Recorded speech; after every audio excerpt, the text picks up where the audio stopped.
الحمد لله رب العالمين والعاقبة للمتقين والصلاة والسلام على سيد الأنبياء والمرسلين وعلى آله وصحبه أجمعين. أما بعد فأعوذ بالله من الشيطان الرجيم. بسم الله الرحمن الرحيم. ولا تقولوا لمن يقتل في سبيل الله أموات بل أحياء ولكن لا تشعرون. صدق الله العلي العظيم وبلغنا رسوله النبي الأمين المكي الكريم ونحن على ذلك لمن الشاهدين والشاكرين والذاكرين والحمد لله رب العالمین. ہزار بار بشوم دہنز مشک و گلاب ہنوز نام تو گفتن کمال بے ادبی. حضرات محترم، آئیے کو سرز گزارے سے پیشتر بارگاہ نبوت و رسالت میں عقیدت و محبت کے ساتھ درود پاک پڑھے صلی اللہ علی النبی الامی و آلہ صلی اللہ علیہ وسلم. صلاۃ و سلام علیک یا رسول اللہ صلی اللہ تعالی علیہ وسلم. اللہ تبارک و تعالیٰ کے حمد و ثنا کے بعد آقا کریم صلی اللہ علیہ وسلم پر اپنی عقیدتوں کا خراج پیش کرنے کے بعد معزز سامعین، السلام علیکم ورحمۃ اللہ تعالیٰ وبرکاتہ. حضرات محترم، اللہ تبارک و تعالیٰ کے فضل و کرم سے آج میں آپ لوگوں کے درمیان حاضر ہوں. یہ اللہ کے فضل سے ہی ممکن ہے کہ آج بھی روز کی طرح آج بھی ذکر شہدائے کرب و بلا رضوان اللہ تعالیٰ علیہم اجمعین کے تعلق سے چند باتیں اختصاراً پیش کرنے کے لیے میں حاضر ہوں. آج 8واں دن ہے. رب تبارک و تعالیٰ کی بارگاہ میں دعا فرمائے کہ اللہ تبارک و تعالیٰ ہمارے زبان پر کلمہ حق جاری فرمائے. اللہ ہمیں حق بولنے، حق سننے، حق پر عمل کرنے کی توفیق و رفیق عطا فرمائے. آپ نے سماعت فرمایا کہ کوفہ والوں نے بہت سے خطوط بھیج کر امام علی مقام رضی اللہ تعالیٰ عنہ کو بلانے کی کوشش کی اور کہا کہ ہمارے سر پر کوئی امام نہیں ہے، آپ تشریف لائیں، ہم آپ کو امام تسلیم کرتے ہیں. حضرت امام علی مقام رضی اللہ تعالیٰ عنہ جب جانے کے لیے تیار ہوتے ہیں تو بہت سے صحابہ کرام علیہم الرضوان نے آپ کو روکا اور کہا کہ آپ نہ جائیے. کوفہ والوں کی بدعہدی مشہور ہے، بے وفائی ان کے خمیر میں ہے، وہ آپ کے ساتھ وفا نہیں کریں گے. جب آپ کے والد محترم مولا علی کرم اللہ تعالی وجہ الکریم کے ساتھ کوفہ والوں نے بے وفائی کی تو آپ کے ساتھ وہ وفا نہیں کریں گے. امام آپ نہ جائیے، آپ یہیں مکۃ المکرمہ میں ہی رہ کر یہیں پہ رہ کر جو ہے آپ دین کی تبلیغ فرمائیے، ہم آپ کو امام تسلیم کرتے ہیں. لیکن چونکہ امام علی مقام رضی اللہ تعالیٰ عنہ کے سامنے کوفہ والوں کے خطوط تھے، جو خط میں انہوں نے لکھا تھا کہ آپ آئیے، ہم آپ کو امام تسلیم کرتے ہیں. یزید فاسق و فاجر ہے، ہم اس کو اپنا امام نہیں مانتے ہیں. اگر آپ نہیں آئیں گے اور ہمیں فاسق و فاجر کے ہاتھ میں چھوڑ دیں گے تو کل قیامت کے دن آپ کا ہم دامن گیر ہوں گے، آپ کو جواب دینا ہوگا. اب امام علی مقام رضی اللہ تعالیٰ عنہ کے پاس اس کے علاوہ کوئی چارہ نہیں رہ گیا تھا کہ آپ کوفہ تشریف لے جائیں. اس لیے کہ اگر آپ کوفہ نہیں جاتے، چونکہ کوفہ والوں نے کہا کہ ہم آپ کو امام تسلیم کرتے ہیں، ہمارے آپ امام ہیں، ہم آپ کے دست حق پرست پر بیعت کریں گے، یزید کو ہم اپنا امام نہیں مانتے، وہ فاسق و فاجر ہے، وہ علانیہ گناہ کرنے والا ہے. تو اس لیے امام کے سامنے دونوں باتیں تھیں. ایک طرف تو یہ کہ وہ لوگ ہمیں بلا رہے ہیں اور کہہ رہے ہیں کہ ہم آپ کو اپنا امام تسلیم کریں گے، لہٰذا آپ تشریف لائیں. دوسری بات یہ کہ اگر ہم نہیں جاتے ہیں تو یزید کے ہاتھ میں کوفہ والوں کو چھوڑنا، ایک فاسق و فاجر کے ہاتھ میں قوم کو دے دینا، یہ بھی جو ہے ایک بہت بڑا سوال تھا. اس لیے انہوں نے کوفہ والوں نے یہ بھی کہا کہ اگر آپ نہیں آئیں گے قیامت میں ہم آپ کا دامن گیر ہوں گے، آپ کا دامن پکڑیں گے، آپ کو جواب دینا ہوگا. اس لیے امام علی مقام رضی اللہ تعالیٰ نے یہ فیصلہ فرمایا کہ حضرت مسلم بن عقیل رضی اللہ تعالیٰ کو کوفہ بھیجا جائے اور اگر حالات اچھے رہیں تو آپ وہ خط لکھیں گے، ہم بھی جو ہے وہاں پر تشریف لائیں گے. تو اس طرح سے پیارے آپ نے سماعت فرمایا کہ حضرت مسلم بن عقیل رضی اللہ تعالیٰ عنہ تیار ہو جاتے ہیں. چلنے کے لیے جب تیار ہوتے ہیں تو آپ کے 2 صاحبزادے جن کا نام حضرت محمد اور حضرت ابراہیم رضی اللہ تعالیٰ عنہما، وہ بچے آپ کو دیکھ کر مچل جاتے ہیں اور عرض کرتے ہیں بابا جان آپ کس کے سہارے ہمیں چھوڑ کر جا رہے ہیں، ہم بھی آپ کے ساتھ چلیں گے، اس سفر میں ہمیں تنہا چھوڑ کر نہ جائیے، ماں کا سایہ تو سر سے پہلے ہی اٹھ چکا تھا، اے بابا جان آپ ہی ہمارے لیے ہماری دیکھ بھال کرنے کے لیے اور آپ ہی ہیں، آپ ہمیں کس کے سہارے پر چھوڑ جا رہے ہیں۔ بچے تھے مچل گئے، لہٰذا حضرت مسلم بن عقیل رضی اللہ تعالیٰ اپنے دونوں صاحبزادے محمد اور ابراہیم جو بہت کم عمر تھے اور اپنے باپ کے بہت پیارے بیٹے تھے، اس سفر میں اپنے مہربان باپ کے ساتھ ہو لیے حضرت مسلم رضی اللہ تعالیٰ نے کوفہ پہنچ کر مختار بن عبید کے مقام پر قیام فرمایا۔ شیعان علی ہر طرف سے گروہ در گروہ آ کر بڑے جوش و عقیدت اور محبت کے ساتھ آپ سے بیعت کرنے لگے، یہاں تک کہ 1 ہفتہ کے اندر 12,000 کوفیوں نے آپ کے دست مبارک پر حضرت امام حسین رضی اللہ تعالیٰ کی بیعت کی۔ حضرت مسلم کو جب حالات خوشگوار نظر آئے تو آپ نے امام حسین کو خط لکھ دیا کہ یہاں کے حالات سازگار ہیں اور اہل کوفہ اپنے قول و قرار پر قائم ہیں، آپ جلد سے جلد تشریف لائیے۔ پیارے یہی ایک موڑ ہے، یہی ایک اہم موڑ ہے کہ آپ نے کوفہ والوں کو جب دیکھا کہ وہ جوق در جوق گروہ در گروہ آ رہے ہیں اور عقیدت و محبت کا مظاہرہ کر رہے ہیں اور امام حسین رضی اللہ تعالیٰ عنہ کی بیعت آپ کے دست حق پرست پر کر رہے ہیں، تو اب جو ہے حضرت مسلم رضی اللہ تعالیٰ عنہ کو جب حالات خوشگوار نظر آئے تو آپ نے امام حسین کو خط لکھ دیا آپ کو آنے کے لیے کہ یہاں کے حالات بہت سازگار ہے، آپ اہل کوفہ اپنے قول و قرار پر قائم ہیں، آپ جلد سے جلد تشریف لائیے۔ یہی ایک موڑ ہے پیارے۔ صحابی رسول حضرت نعمان بن بشیر جو اس زمانے میں کوفہ کے گورنر تھے، جب وہ حالات سے باخبر ہوئے تو ممبر پر تشریف لے گئے اور حمد و صلات کے بعد فرمایا کہ اے لوگوں، یہ بیعت یزید کے مرضی کے خلاف ہے، وہ اس پر بہت بھڑکے گا اور فتنہ و فساد برپا ہوگا۔ عبداللہ بن مسلم حضرمی جو بنو امیہ کے ہوا خواہوں یعنی خیر خواہوں میں سے تھا، اٹھ کھڑا ہوا اور کہا کہ آپ جو دیکھ رہے ہیں سخت دکیری کے بغیر اس کی اصلاح نہیں ہو سکتی، آپ دشمن کے مقابلے میں بہت کمزور ثابت ہو رہے ہیں۔ آپ نے فرمایا کہ خدا تعالیٰ کی فرما برداری کے ساتھ میرا شمار کمزوروں میں ہو، یہ بات میرا شمار کمزوروں میں ہو یہ اس بات سے بہتر ہے کہ اس کی نافرمانی کے ساتھ میرا شمار عزت والوں میں ہو۔ یہ فرما کر حضرت نعمان بن بشیر ممبر سے اتر آئے۔ حضرت عبداللہ حضرمی نے کہا، عبداللہ حضرمی وہاں سے اٹھ کر یزید کو خط لکھ دیا کہ مسلم بن عقیل کوفہ آ گئے ہیں، شیعوں نے حسین بن علی کے نام پر ان سے بیعت کر لی ہے، اگر آپ کوفہ بچانا چاہتے ہیں تو کسی زبردست آدمی کو حاکم بنا کر بھیجیے جو آپ کے فرمان کے مطابق عمل کر سکے۔ اس بدبخت نے یہ خط لکھا اور نعمان بن بشیر کے تعلق سے اس نے کہا کہ نعمان بن بشیر یا تو کمزور ہیں اور یا تو جان بوجھ کر کمزوری دکھا رہے ہیں۔ عمارہ بن عقبہ اور عمر بن سعد نے بھی اسی مضمون کے خطوط یزید کو لکھے۔ ان خطوط کے پہنچنے پر یزید سخت غضبناک ہوا، اپنے خاص دوستوں کو بلا کر اس نے مشورہ کیا۔ ان لوگوں نے کہا کہ کوفہ کا گورنر ابن زیاد کو مقرر کیا جائے۔ یہی ابن زیاد مردود ہے پیارے، جو بہت سخت آدمی تھا، بہت بد شکل تھا۔ ابن زیاد کو یزید نے کوفہ کا گورنر مقرر کیا، اس لیے کہ وہ بہت سخت آدمی تھا اور کسی کی پرواہ نہیں کرتا تھا۔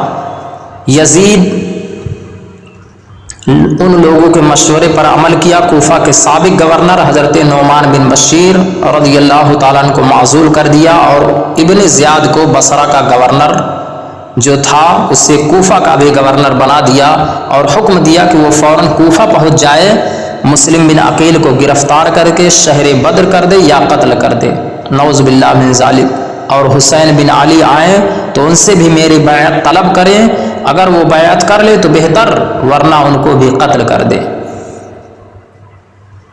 یزید کا حکم نامہ پاتے ہی ابن زیاد نے اپنے بھائی عثمان بن زیاد کو بصرہ میں اپنا جانشین مقرر کیا اور دوسرے دن ہی کوفہ کے لیے روانہ ہو گیا۔ قادسیہ پہنچ کر اپنے سپاہیوں کو وہیں چھوڑ دیا اور از راہ فریب حجاجی لباس پہن کر اونٹ پر سوار ہوا اور 20 آدمیوں کو اپنے ہمراہ لے کر حجاجی راستے سے مغرب اور عشاء کے درمیان کوفہ میں داخل ہوا۔ رات کے اندھیرے میں اس مکر و فریب کے ساتھ پہنچنے سے اس کا مطلب یہ تھا کہ اس وقت کوفیوں میں یزید کے خلاف ایک لہر دوڑی ہوئی ہے، لہٰذا ایسے طور پر داخل ہونا چاہیے کہ وہ ابن زیاد کو پہچان نہ سکے اور یہ سمجھے کہ حضرت امام حسین تشریف لائے ہیں، تاکہ امن و عافیت کے ساتھ وہ کوفہ میں داخل ہو جائے۔ چنانچہ ایسا ہی ہوا۔ اہل کوفہ جن کو حضرت امام علی مقام کی آمد کا انتظار تھا، حجازی لباس میں حجازی راستے سے ساز و سامان کے ساتھ آتا دیکھ کر رات کی تاریخی میں ہر شخص نے یہی سمجھا کہ حضرت امام حسین بن علی رضی اللہ تعالی عنہما تشریف لے آئے۔ سب نے نعرہ بلند کیا اور مرحبا کہتے ہوئے اس کے آگے پیچھے چلے۔ ابن زیاد بد نہاد کسی کو کچھ جواب نہ دیتا تھا، بلکہ آوازوں کو سنتا اور چہروں کو باغور دیکھتا ہوا چلا جا رہا تھا۔ شور سن کر اور بھی لوگ گھروں سے نکل آئے اور ہر شخص فرزند رسول سمجھ کر آگے بڑھنے لگا۔ جب مجمع بہت زیادہ ہو گیا اور نوبت یہاں تک پہنچی کہ راہ چلنے میں رکاوٹ ہونے لگی، اس وقت مسلم بن عمر باہلی جو ابن زیاد کے ساتھ تھا، اس نے پکار کر کہا، راستہ چھوڑ دو، یہ امیر ابن زیاد ہے۔ ان الفاظ کو سن کر لوگوں کو بڑا رنج ہوا۔ افسوس کرتے ہوئے سب اپنے گھروں کو واپس ہو گئے اور صرف 10-20 آدمیوں کے ساتھ ابن زیاد گورنر ہاؤس میں داخل ہو گیا۔ صبح ابن زیاد نے لوگوں کو جمع کیا اور ان کے سامنے یہ تقریر کی کہ اے لوگوں، امیر المومنین یزید نے مجھے کوفہ کا گورنر بنایا ہے اور مجھے حکم دیا کہ مطیع اور فرما بردار لوگوں کے ساتھ بھلائی کروں اور نافرمانوں کے ساتھ سختی کروں۔ کان کھول کر سن لو، میں امیر المومنین کے اس حکم پر سختی سے عمل کروں گا، فرما برداروں کے ساتھ مہربانی سے پیش آؤں گا اور نافرمانوں کے لیے میری تلوار ہے۔ تم لوگ اپنے اور اپنے اہل و عیال کی جانوں پر رحم کرو۔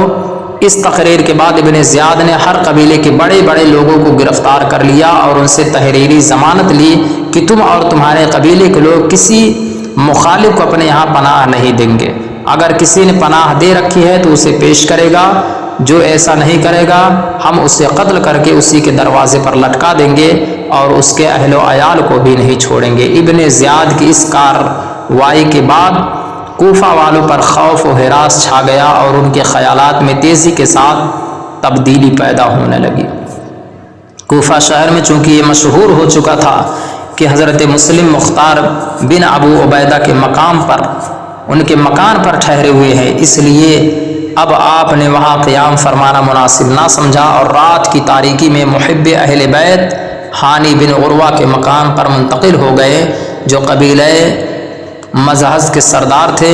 ہانی نے آپ کو ایک محفوظ کمرے میں چھپا کے رکھا اور سوائے مخصوص اور معتمد لوگوں کے دوسروں اس راز سے مطلع نہ کیا دوسروں کو۔ ابن زیاد کو حضرت مسلم کی تلاش تھی، مگر کوشش کے باوجود وہ ان کی قیام گاہ کا پتہ نہ لگا سکا۔ آخر اس نے اپنے شامی غلام ماقل کو 3000 درہم دے کر سراغ کے لیے مقرر کیا کہ وہ خفیہ طور پر کسی نہ کسی طرح مسلم کا پتہ چلائیں۔ غلام سیدھا جامع مسجد پہنچا۔ اتفاق سے اس وقت ایک محب اہل بیت مسلم بن اوسجہ اسدی مسجد کے ایک گوشے میں نماز پڑھ رہے تھے۔ یہ دیر تک ان کو دیکھتا رہا۔ جب وہ نماز سے فارغ ہوئے تو یہ غلام ان کے پاس گیا اور کہا کہ میں ملک شام کا رہنے والا ہوں اور اللہ کے فضل و کرم سے اہل بیت نبوت کا دوست ہوں۔ معلوم ہوا کہ اس خاندان کے کوئی بزرگ کوفہ تشریف لائے ہیں، یہ 3000 درہم میرے پاس ہے، کیا آپ ان کا پتہ بتا سکتے ہیں تاکہ یہ رقم میں ان کی خدمت میں نظر کر سکوں؟ مسلم اسدی نے کہا، مسجد میں اور بھی بہت سے لوگ ہیں، تم مجھے سے کیوں ان کے بارے میں دریافت کر رہے ہو؟ غلام نے کہا کہ آپ کے چہرے پر جو خیر و برکت کے آثار ہیں ان سے ظاہر ہوتا ہے کہ آپ ضرور اہل بیت رسول کے دوستوں میں سے ہیں۔ مسلم اسدی اس کے فریب میں آ گئے اور کہا تم نے خوب پہچانا، میں بھی تمہارے بھائیوں میں سے ایک ہوں، میرا نام مسلم بن اوسجہ ہے۔ پھر اسے حضرت مسلم بن عقیل کے پاس لے گئے، اس نے آپ سے بیعت کی اور 3000 درہم جو لایا تھا وہ آپ کی خدمت میں پیش کیا۔ بیعت کے بعد وہ غلام روزانہ آپ کی خدمت میں سب سے پہلے آتا، دن بھر رہتا، حالات معلوم کرتا اور جو کچھ دیکھتا سنتا رات کے وقت اس کی پوری رپورٹ ابن زیاد کو پہنچا دیتا۔ ہانی کے ابن زیاد سے پرانے تعلقات تھے، مگر کہیں ابن زیاد کو بھنک نہ مل گئی ہو کہ حضرت مسلم ہمارے یہاں مقیم ہے، اس ڈر سے اس کی ملاقات کو جانے سے پرہیز کرتے تھے اور بیماری کے عذر سے گھر بیٹھ گئے تھے۔ ابن زیاد نے ہانی کے پاس ملاقات کا پیغام بھیجا، ہانی نے کوئی خطرہ نہیں محسوس کیا، اس لیے وہ تنہا ابن زیاد کے پاس چلے گئے۔ وہاں پہنچے تو ابن زیاد کا رنگ بدلا ہوا پایا، آپ نے سلام کیا تو اس نے جواب بھی نہیں دیا۔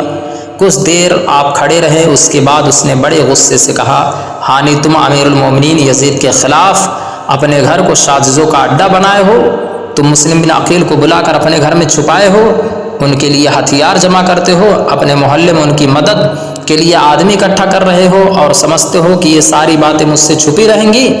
ہانی نے پہلے تو ان باتوں سے انکار کیا، مگر جب ابن زیاد نے معقل غلام جو جاسوس تھا، جس نے جاسوسی کی تھی کہ مسلم بن عقیل حضرت ہانی کے گھر میں ہیں، اس غلام کو بلا کر کھڑا کر دیا تو ان کے ہوش اڑ گئے۔ اب انکار کی گنجائش نہ رہی تو انہوں نے کہا، اصل حقیقت یہ ہے کہ میں نے مسلم بن عقیل کو نہیں بلایا، بلکہ وہ خود میرے ہاں تشریف لائے تو میں انکار نہیں کر سکا، اس طرح میں نے انہیں مہمان بنا لیا اور پناہ دے دی۔ میں آپ سے پکا وعدہ کرتا ہوں کہ میں انہیں اپنے گھر سے نکال دوں گا۔ آپ مجھے اتنی مہلت دیجیے کہ میں جا کر ان سے کہہ کے آ جاؤں کہ آپ میرے گھر سے نکل کر جہاں چاہیں چلے جائیں، تاکہ میں پناہ دینے کی ذمہ داری سے سبکدوش ہو جاؤں۔ ابن زیاد نے کہا، خدا کی قسم جب تک تم میرے پاس ان کو حاضر نہ کر دو تم یہاں سے نہیں جا سکتے۔ ہانی نے کہا، خدا کی قسم میں اپنے مہمان کو قتل کرنے کے لیے تمہارے سپرد کر دو، یہ ہرگز نہیں ہو سکتا۔ یہاں تک کہ بات اور بڑی تو ابن زیاد نے کہا، تم انہیں سپرد نہیں کرو گے تو ہم تمہارا سر قلم کر دیں گے۔ ہانی نے کہا، ایسا ہوا تو تمہارے ارد گرد بھی تلواریں چمکیں گی۔ یہ سن کر ابن زیاد آگ بگولا ہو گیا اور کہا، اچھا تم مجھے دھمکی دیتے ہو؟ پھر ہانی کے سر اور منہ پر ڈنڈے مارنا شروع کر دیا، یہاں تک کہ ان کا سر اور چہرہ زخمی ہو گیا اور سارا کپڑا خون میں لت پت ہو گیا۔ ایک سپاہی جو قریب میں کھڑا تھا، ہانی نے اس کی تلوار پر ہاتھ ڈالا کہ چھین لے، مگر اس نے چھڑا لیا۔ ابن زیاد نے کہا، اب تو اپنا خون تم نے میرے لیے حلال کر دیا۔ پھر سپاہیوں کو حکم دیا کہ اسے کھینچ کر لے جاؤ اور ایک کمرے میں بند کر دو۔ شہر میں افواہ پھیل گئی کہ ہانی قتل کر دیے گئے۔ اس افواہ کے سنتے ہی عامر بن حجاج جو ہانی کے نسبتی بھائی تھے، کئی ہزار ہتھیار بند سواروں کو لے کر گورنر ہاؤس کا گھیراؤ کیا۔ عمر بن حجاج نے پکار کر کہا کہ میں عمر بن حجاج ہوں اور میرے ساتھ قبیلے مجہز کے ہزاروں سوار ہیں، ہم نے اطاعت سے روگردانی نہیں کی ہے، ہمارے سردار کو قتل کر دیا گیا ہے، ہم اس کا انتقام لیں گے۔ پھر انتقام کا شور بلند ہوا۔ ابن زیاد اس صورتحال سے بہت گھبرا گیا۔ اس نے قاضی شریح سے کہا کہ آپ پہلے ہانی کو دیکھ لیجئے، پھر اس کے قبیلے والوں سے کہیے کہ ہانی زندہ ہے، ان کے قتل کی افواہ غلط ہے۔ ہانی اپنے قبیلے کے لوگوں کی آوازیں سن رہے تھے۔ قاضی شریح جب ان کے پاس گئے تو ہانی نے ان سے کہا کہ میرے قبیلے والوں سے میرا حال بتا کر کہہ دیجئے کہ اس وقت اگر 10 آدمی بھی اندر آ جائے تو میں یقیناً چھوٹ جاؤں گا۔ قاضی صاحب جب باہر نکلے تو ابن زیاد کا جاسوس حمید بن بکر اسدی ان کے ساتھ ہو گیا، اس لیے مجبوراً قاضی صاحب نے ہانی کا پورا حال ان کے قبیلے سے نہیں بتایا، بلکہ صرف اتنا کہا کہ وہ زندہ ہیں اور بعض مصلحتوں کی بنا پر نظر بند کر دیے گئے ہیں۔ ہانی کے قبیلے والوں کو قاضی صاحب کی شہادت سے جب معلوم ہوا کہ ہانی زندہ ہیں اور ان کے قتل کی افواہ غلط ہے تو وہ سب جو ہے مطمئن ہو کر واپس چلے گئے۔ حضرت صدر الافاضل مولانا نعیم الدین صاحب مراد آبادی رحمۃ اللہ تعالی علیہ تحریر فرماتے ہیں کہ حضرت متوسلین کو ندا کی کہ حضرت مسلم یہ خبر پا کر برآمد ہوئے اور آپ نے اپنے متوسلین کو ندا کی کہ گروہ در گروہ آدمی آنے شروع ہوئے اور 40,000 کی جامعیت نے آپ کے ساتھ قصر شاہی کا احاطہ کر لیا۔ صورت بن گئی تھی، حملہ کرنے کی دیر تھی۔ اگر حضرت مسلم حملہ کرنے کا حکم دے دیتے تو اسی وقت قلعہ فتح پاتا اور ابن زیاد اور اس کے ہمراہی حضرت مسلم کے ہاتھ میں گرفتار ہوتے، اور یہی لشکر سیلاب کی طرح امڑ کر شامیوں کو تخت و تارات تباہ و برباد کر ڈالتا اور یزید کو جان بچانے کی کوئی راہ نہ ملتی۔ نقشہ تو یہی جمع تھا، مگر کار بدست کارکنان قدرست بندوں کا سوچا کیا ہوتا ہے پیارے۔ حضرت مسلم نے قلعہ کا احاطہ تو کر لیا، اور باوجود کہ کوفیوں کی بدعہدی اور ابن زیاد کی فریب کاری اور یزید کی عداوت پورے طور پر ثابت ہو چکی تھی، پھر بھی آپ نے اپنے لشکر کو حملے کا حکم نہ دیا، اور ایک بادشاہ داد یعنی انصاف کرنے والے بادشاہ کے نائب کی حیثیت سے آپ نے انتظار فرمایا کہ پہلے گفتگو سے قطع حجت کر لیا جائے اور صلح کی صورت پیدا ہو سکے تو مسلمانوں میں خون ریزی نہ ہونے دی جائے۔ آپ اپنے اس پاک ارادے سے انتظار میں رہے اور اپنی احتیاط کو ہاتھ سے جانے نہ دیا۔ دشمن نے اس وقت کو فائدہ اٹھایا، دشمن نے اس وقفہ سے فائدہ اٹھایا اور کوفہ کے روسوا یعنی بڑے بڑے لوگ جن کو ابن زیاد نے پہلے سے قلعہ بند کر رکھا تھا، انہیں مجبور کیا کہ وہ اپنے رشتہ داروں اور زیر اثر لوگوں کو مجبور کر کے حضرت مسلم کی جماعت سے الگ ہونے کے لیے کہہ دے۔ یہ لوگ ابن زیاد کے ہاتھ میں قید تھے اور جانتے تھے کہ اگر ابن زیاد کو شکست بھی ہوئی تو وہ قلعہ فتح ہونے تک ان کا خاتمہ کر دے گا۔ اس خوف سے وہ گھبرا اٹھے اور انہوں نے دیوار قلعہ پر چڑھ کر اپنے متعلقین سے گفتگو کی اور انہیں حضرت مسلم کی ان کی رفاقت چھوڑ دینے پر یعنی حضرت مسلم کا ساتھ چھوڑ دینے پر انتہا درجے کا زور دیا اور بتایا کہ علاوہ اس بات کے کہ حکومت تمہاری دشمن ہو جائے گی، یزید ناپاک طینت تمہارے بچے کو قتل کر ڈالے گا، تمہارے گھر جلا دیے جائیں گے، تمہارے مال لٹوا دے گا، تمہاری جاگیریں اور مکان ضبط ہو جائیں گے۔ یہ اور مصیبت ہے کہ اگر تم امام مسلم کے ساتھ رہے تو ہم جو ابن زیاد کے ہاتھ میں قید ہیں قلعہ کے اندر مارے جائیں گے۔ اپنے انجام پر نظر ڈالو، ہمارے حال پر رحم کرو، اپنے گھروں کو چلے جاؤ۔ یہ جو ہے یہ حیلہ کامیاب ہوا اور حضرت مسلم کا لشکر منتشر ہونے لگا، یہاں تک کہ شام کے وقت تک حضرت مسلم نے مسجد کوفہ میں جس وقت مغرب کی نماز شروع کی تو آپ کے ساتھ 500 آدمی تھے، اور جب آپ نماز سے فارغ ہوئے تو آپ کے ساتھ ایک بھی نہ تھا۔ تمناؤں کے اظہار اور التجاؤں کے تمار سے جس عزیز مہمان کو بلایا تھا ان کے ساتھ یہ وفا کی کہ وہ تنہا ہے اور ان کی رفاقت کے لیے کوئی ایک بھی موجود نہیں۔ کوفہ والوں نے حضرت مسلم کو چھوڑنے سے پہلے غیرت و حمیت سے قطع تعلق کیا اور انہیں ذرہ پرواہ نہ ہوئی، ذرہ برابر بھی پرواہ نہ ہوئی کہ قیامت تک تمام عالم میں ان کی بے ہمتی کا شہرہ رہے گا، اور اس بزدلانہ بے مروتی اور نامردی سے وہ رسوائے عالم ہوں گے۔ حضرت مسلم اس غربت و مسافرت میں تنہا رہ گئے، کدھر جائیں، کہاں قیام کریں۔ حیرت تھا کہ کوفہ تمام مہمان خانوں کے دروازے مقفل تھے جہاں سے ایسے محترم مہمانوں کو مدعو کرنے کے لیے رسول و رسائل کا تانتا باندھا گیا تھا۔ کوفہ کے وسیع خطے میں 2-4 گز زمین حضرت مسلم کے شب گزارنے کے لیے نظر نہیں آتی۔ اس وقت حضرت مسلم کو امام حسین کی یاد آتی ہے اور دل تڑپا دیتی ہے۔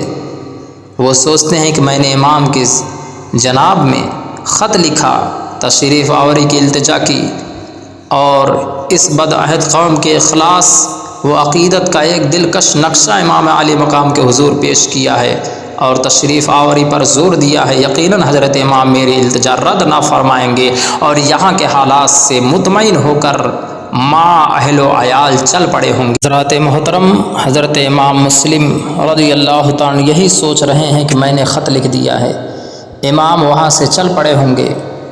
یہی سوچ کر اپنی تحریر پر شرمندگی و انفعال اور حضرت امام کے لیے خطرات علیحدہ بے چین کر رہے تھے اور موجودہ پریشانی جدا دامن گیر تھی پیارے۔ یہ سوچ سوچ کر آپ کی آنکھوں میں آنسو آ گئے، آنسو جاری ہے، یہی سوچ رہے ہیں کہ میں نے خط کیوں لکھ دیا۔ حضرت امام علی مقام مدینہ مکہ المکرمہ سے چل پڑے ہوں گے اپنے اہل و عیال کے ساتھ۔ اس طرح سے حضرت امام مسلم رضی اللہ تعالیٰ عنہ سوچ سوچ کر آپ کی آنکھیں اشک بار ہے پیارے۔ حضرت مسلم اپنی اسی پریشانی کے عالم میں ادھر ادھر پھرنے لگے۔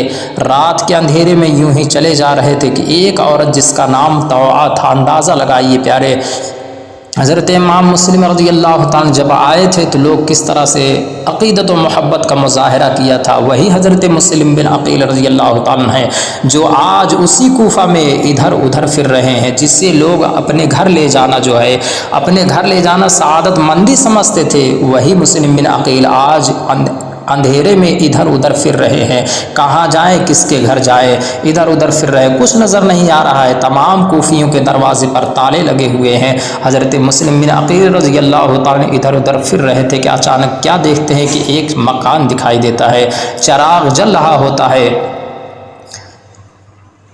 اور قریب جاتے ہیں تو دیکھتے ہیں کہ ایک عورت جس کا نام طوعہ تھا اپنے دروازے پر بیٹھی ہوئی نظر آئی، جو اپنے بیٹے کا انتظار کر رہی تھی۔ آپ نے اس سے پینے کے لیے پانی مانگا، عورت نیک خصلت تھی، وہ گئی اور پانی لائی، آپ بیٹھ گئے اور پانی پیا۔ وہ برتن رکھنے کے لیے گھر میں گئی اور جب واپس آئی تو دیکھا کہ آپ بیٹھے ہیں۔ اس نے کہا آپ تو پانی پی چکے، اب اپنے گھر جائیے۔ آپ نے کوئی جواب نہیں دیا اور بیٹھے رہے۔ جب اس نے دوسری اور تیسری بار وہی بات کہی تو آپ نے فرمایا کہ اے اللہ کی بندی، میرا اس شہر میں کوئی گھر نہیں ہے، میں ایک مسافر ہوں اور سخت مصیبت میں مبتلا ہوں، کیا تم مجھے پناہ دے سکتی ہو؟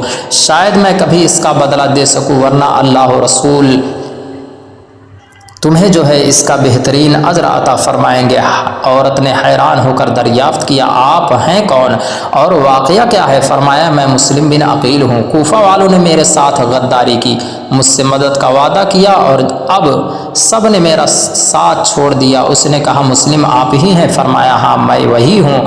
اتنا سننا تھا کہ وہ آپ کو مکان کے اندر لے گئی اور اپنے خاص کمرے میں آپ کے لیے فرش بچھا دیا، پھر کھانا لائی، مگر آپ نے تناول نہیں فرمایا۔ تھوڑی دیر بعد اس کا لڑکا آیا، جب اس نے ماں کو اس کے خاص کمرے میں بار بار آتے جاتے دیکھا تو وجہ دریافت کی۔ طوعہ نے پہلے چھپانے کی کوشش کی، لیکن بیٹے نے جب بہت اصرار کیا تو اس کو ظاہر کرنا پڑا، مگر اس نے تاکید کر دی کہ خبردار یہ راز کسی سے ظاہر مت کرنا۔ وہ سن کر چپ ہو گیا اور رات گزارنے کا انتظار کرنے لگا۔ لڑکا شرابی اور آوارہ قسم کا تھا۔ صبح ہوئی تو اس لڑکے نے محمد بن اشعث کے بیٹے سے جا کر بتا دیا کہ مسلم بن عقیل ہمارے گھر میں ہے۔ اس نے فوراً اپنے باپ کے ذریعے ابن زیاد کو مطلع کر دیا۔ ابن زیاد نے محمد بن اشعث کی سرکردگی میں فوج کا ایک دستہ مسلم کی گرفتاری کے لیے روانہ کر دیا۔ حضرت مسلم نے جب گھوڑے کے ٹاپوں کی آواز سنی تو سمجھ گئے کہ فوج میری گرفتاری کے لیے آ گئی ہے۔ آپ تلوار لے کر فوراً کمرے سے باہر نکل پڑے۔ اتنے میں فوج گھر کے اندر پہنچ گئی۔ آپ نے ایسا سخت حملہ کیا کہ سب کو نکال کر گھر سے باہر کر دیا۔ وہ لوگ پھر اندر گھس آئے۔ آپ نے بڑی بہادری سے ان کا مقابلہ کیا۔ آپ میں اور بقیر بن حمران احمری میں تلوار چلنے لگی۔ اس نے آپ کے چہرے پر ایسی تلوار ماری کہ اوپر کا ہونٹ کٹ گیا، نیچے کا ہونٹ بھی زخمی ہوا اور سامنے کے 2 دانت بھی گر گئے، اور آپ نے اس کے سر پر زخم کاری لگایا۔ جب دشمنوں کو یقین ہو گیا کہ اس طرح ان پر قابو پانا مشکل ہے تو سب بھاگ کر چھت پر چلے گئے اور اوپر سے جو ہے پتھر مارنے لگے۔ اس کے علاوہ سینٹوں مٹھے آگ سے جلا کر پھینکنے لگے۔ حضرت مسلم نے جب یہ بزدلانہ طریقہ جنگ دیکھا تو آپ تلوار کھینچے ہوئے گھر سے باہر نکل آئے اور ان لوگوں سے لڑنے لگے جو باہر تھے۔ محمد بن اشعث نے پکار کر کہا کہ آپ کے لیے امان ہے، مگر آپ نے جنگ جاری رکھی اور رجز پڑھنے لگے کہ جس کے آخری مصرے کا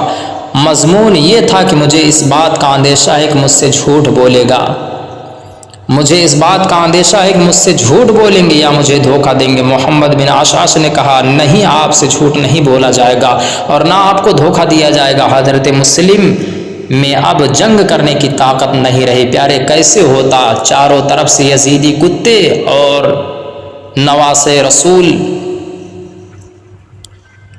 کے بھائی ایک طرف ہیں، اللہ اکبر، اکیلے تنہا کب تک لڑتے رہے؟ آخرکار حضرت مسلم بن عقیل رضی اللہ تعالیٰ اب اس حال میں آ گئے کہ جنگ کرنے کی طاقت نہیں رہ گئی تھی، زخموں سے چور تھے اور ہانپ رہے تھے، اسی لیے اسی مکان کی ایک دیوار سے ٹیک لگا کر کھڑے ہو گئے۔ ابن عشاش ان کے پاس آ کر کہنے لگا کہ امان ہے آپ کے لیے؟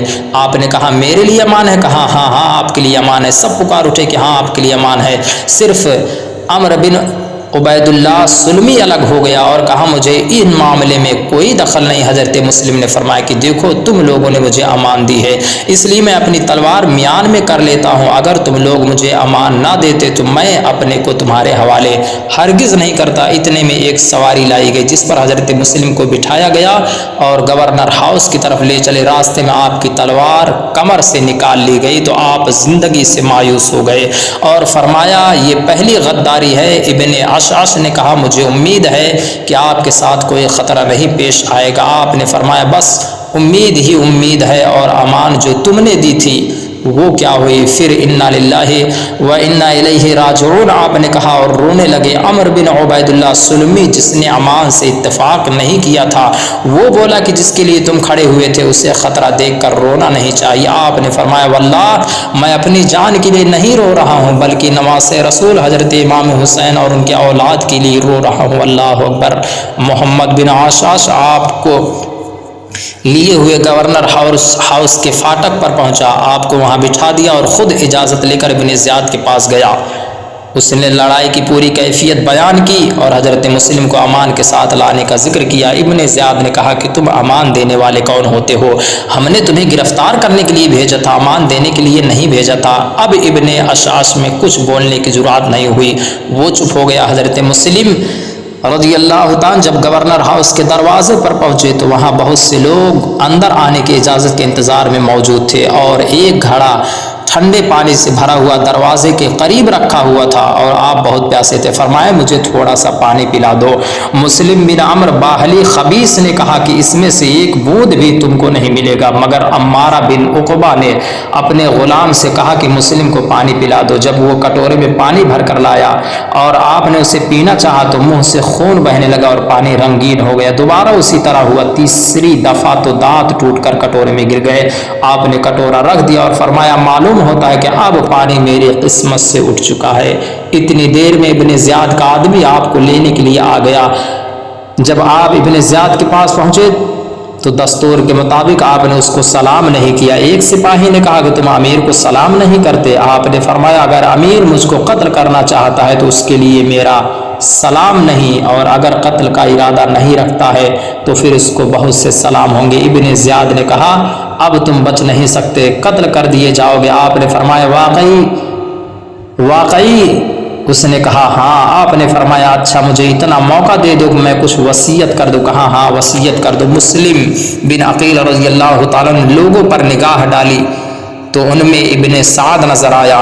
آپ نے اس سے فرمایا کہ تم قریش خاندان کے آدمی ہو، میں تم سے کچھ راز کی باتیں کرنا چاہتا ہوں، انہیں تنہائی میں سن لو۔ حکومت کا چاپلوس سننے کے لیے تیار نہ ہوا۔ ابن زیاد نے کہا سننے میں کیا حرج ہے؟ تو ابن سعد اٹھا اور حضرت مسلم بن عقیل کے ساتھ تھوڑی دور جا کر ایسی جگہ بیٹھا جہاں سے ابن زیاد کا بھی سامنا تھا۔ آپ نے اس سے فرمایا کہ ایک بات یہ کہنی ہے کہ میں نے کوفہ میں فلاں شخص سے 700 درہم قرض لیا ہے، تم اسے ادا کر دینا، اور دوسری بات یہ ہے کہ قتل کے بعد میری لاش کو دفن کر دینا، اور تیسری حضرت امام حسین کے پاس کسی کو بھیج کر میرے واقعہ کی اطلاع کر دینا تاکہ وہ واپس چلے جائے۔ حضرت مسلم یہ باتیں ابن سعد سے راز کے طور پر کہی تھی، مگر اس بدبخت نے یہ ساری باتیں ابن زیاد سے کہہ دی۔ پھر ان وصیتوں کے جاری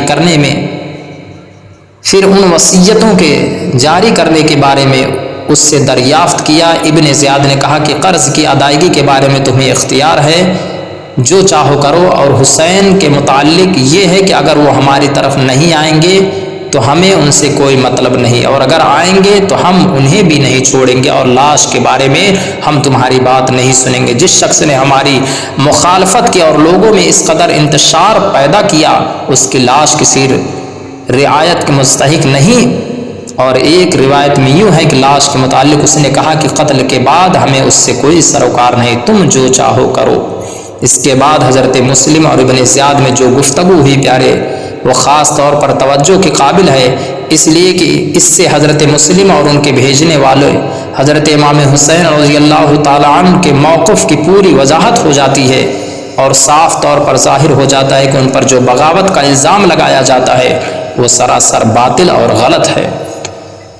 وصیت کے متعلق ابن سعد کو جواب دینے کے بعد ابن زیاد نے حضرت مسلم سے کہا، ابن عقیل، سب لوگ یہاں متحد ہو کر امن کے ساتھ رہتے تھے اور سب یکجان تھے، تم یہاں اس لیے آئے تھے کہ لوگوں کو پریشان کرو، ان میں تفرقہ پیدا کرو اور آپس میں فساد کراؤ تاکہ ایک جماعت دوسری جماعت پر حملہ کرے اور خون ریزی ہو۔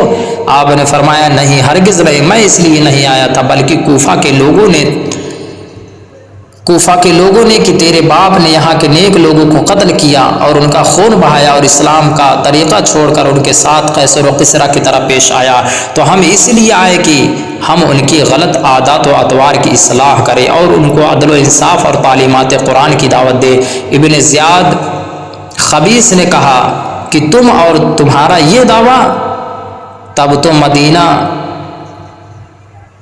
میں شراب پیا کرتے تھے، معاذ اللہ رب العالمین۔ اس طرح سے مسلم بن عقیل کو ابن زیاد مردود نے کہا اور بہت سی باتیں کی کہ تم عدل و انصاف کی باتیں کرتے ہو، ارے تم تو ایسے ہو ویسے ہو۔ بہرحال واللہ، حضرت مسلم بن عقیل رضی اللہ تعالیٰ نے فرمایا، واللہ خدا خوب جانتا ہے کہ تو کذاب ہے اور تو بھی جانتا ہے کہ میں جھوٹ بول رہا ہوں۔ شراب تو وہ پیے گا جو بے گناہ مسلمانوں کا خون پیا کرتا ہے۔ خدا تعالیٰ نے جس کا قتل حرام کیا اسے قتل کرتا ہے، جس نے کوئی خون نہیں بہایا اس کا خون بہاتا ہے۔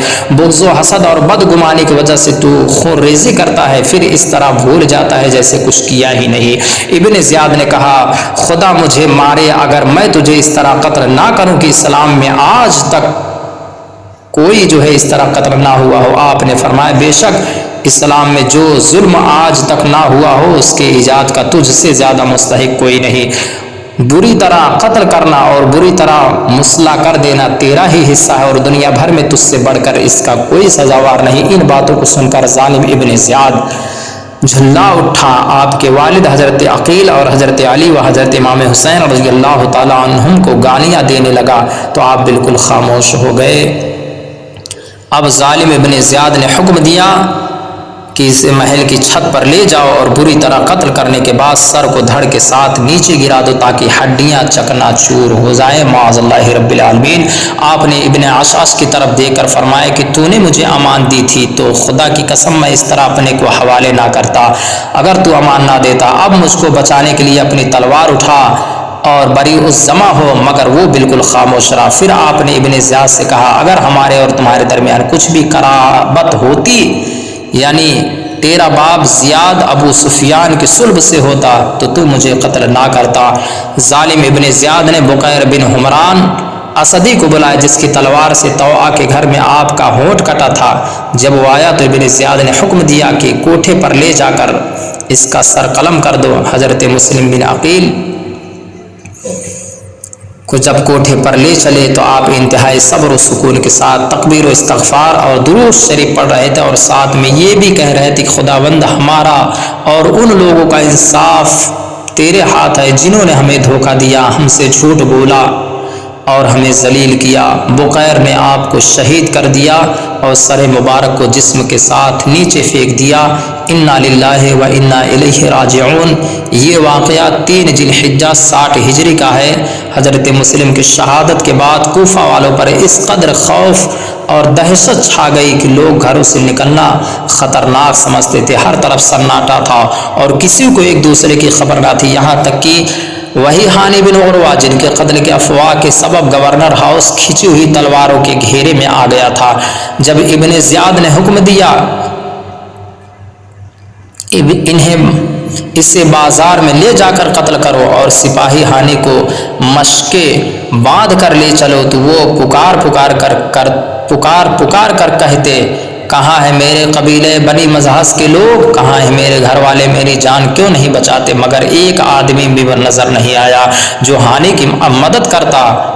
جب انہیں ہر طرف سے مایوسی ہوئی تو زور لگا کر اپنا ہاتھ رسی سے کھینچ لیا اور کہا، ارے کوئی لاٹھی نہیں، کوئی چھڑی نہیں، کوئی پتھر نہیں، ارے کیا اونٹ کی ہڈی بھی نہیں کہ میں اسی کو لے کر اپنی جان بچانے کے لیے ہاتھ پاؤں ماروں۔ سپاہیوں نے پھر انہیں رسی میں باندھ لیا اور ترکی غلام جس کا نام رشید تھا اس نے آپ کو شہید کر دیا۔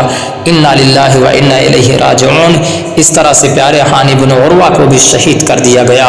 اس کے بعد پیارے حضرت مسلم نے گورنر ہاؤس کے گھیراؤ یا طوعہ کے گھر قیام کے وقت بچوں کو قاضی شرح کے یہاں پہنچا دیا تھا۔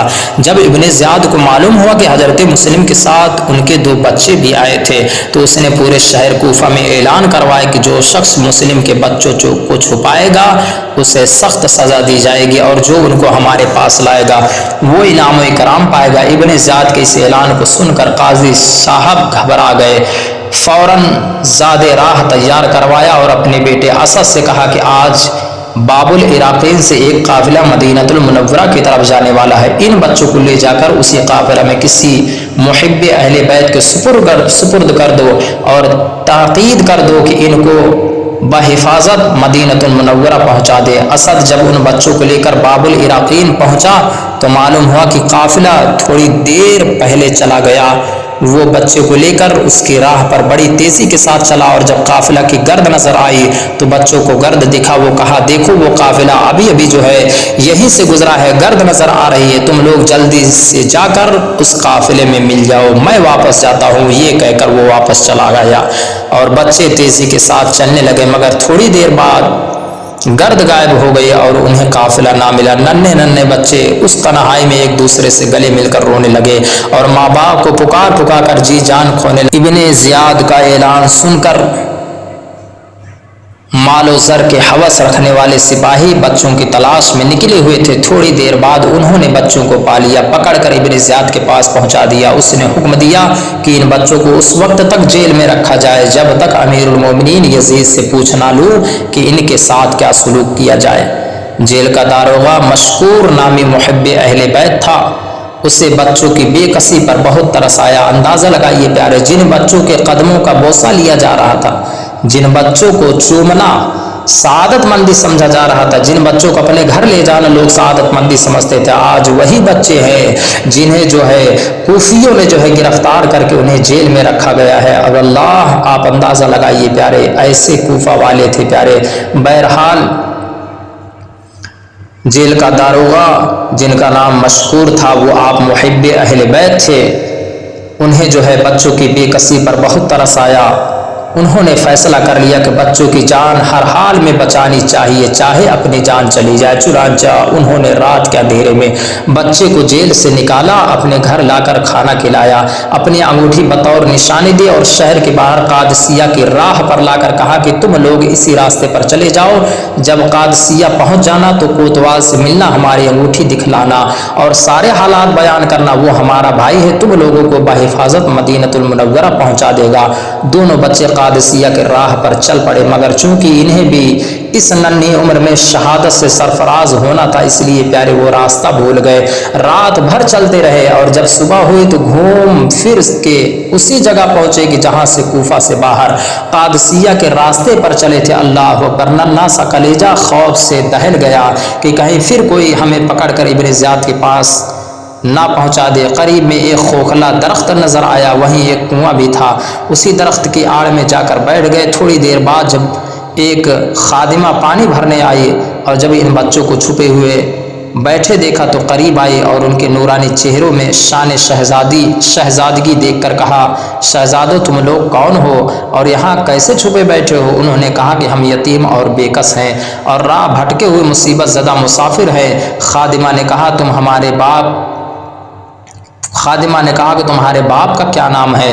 باپ کا لفظ سنتے ہی ان کی آنکھوں میں آنسو جاری ہو گئے۔ اس نے کہا غالباً تم لوگ مسلم بن عقیل کے فرزند ہو۔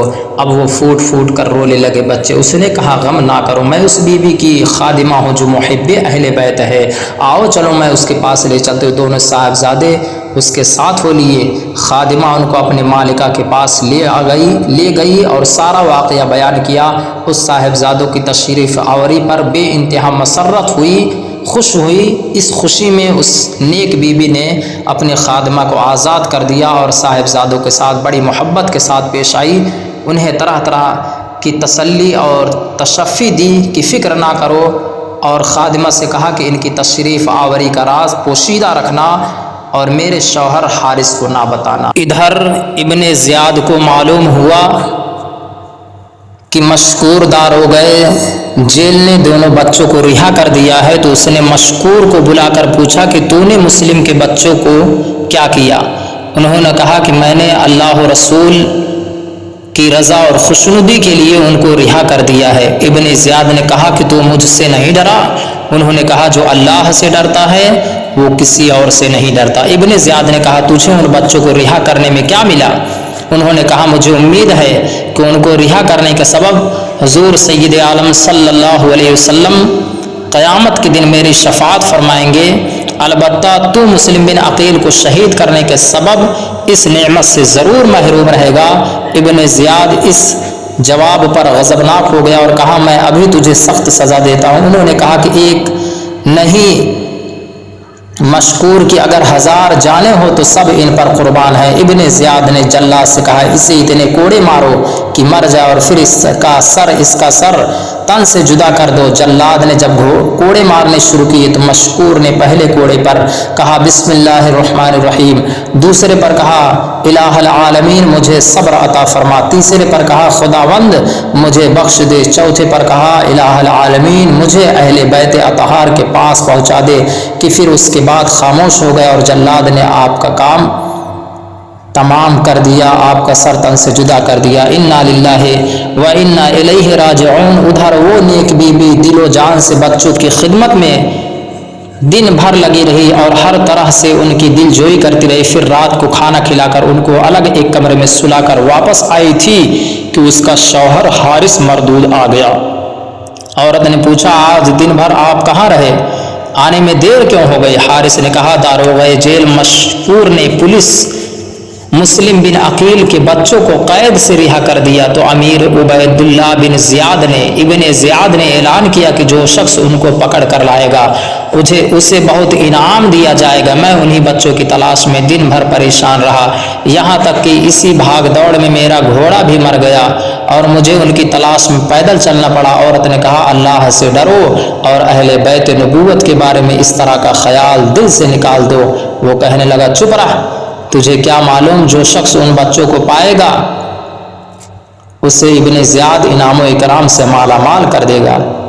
اسی لیے اور بھی بہت سے لوگ ان بچوں کی تلاش میں دن بھر لگے رہے۔ عورت نے کہا کتنے بد نصیب ہیں وہ لوگ جو دنیا کی خاطر ان یتیم بچوں کو دشمن کے حوالے کرنے کے لیے تلاش میں لگے ہوئے ہیں اور دنیا کے عوض اپنا دین برباد کر رہے ہیں۔ کل میدان محشر میں وہ رسول خدا کو کیا منہ دکھائیں گے؟ حارث کا دل سیاہ ہو چکا تھا، بیوی کے سمجھانے کا اس پر کچھ اثر نہیں ہوا۔ کہا نصیحت کی ضرورت نہیں، نفع و نقصان میں خود سمجھتا ہوں، چل تو کھانا لا۔ وہ کھانا لائی اور حارث بدبخت کھا کر سو گیا۔ آدھی رات کے بعد بڑے بھائی محمد نے کہا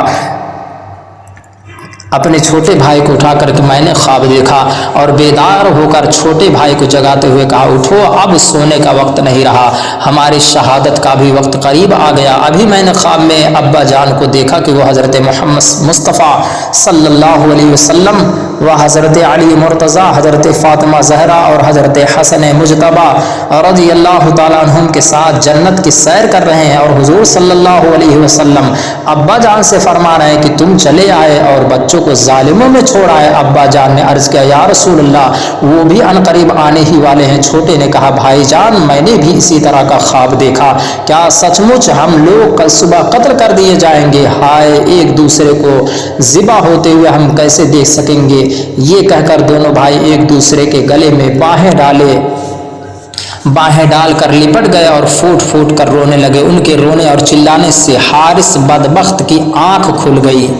ظالم نے بیوی کو جگا کر پوچھا یہ بچوں کو رونے کی آواز کہاں سے آ رہی ہے؟ عورت بیچاری سہم گئی، اس نے کچھ جواب نہ دیا۔ ظالم نے خود اٹھ کر چراغ جلایا اور اس کمرے کی طرف گیا جہاں سے آواز آ رہی تھی۔ جب اندر داخل ہوا تو دیکھا 2 بچے روتے روتے بے حال ہو رہے ہیں۔ پوچھا تم کون ہو؟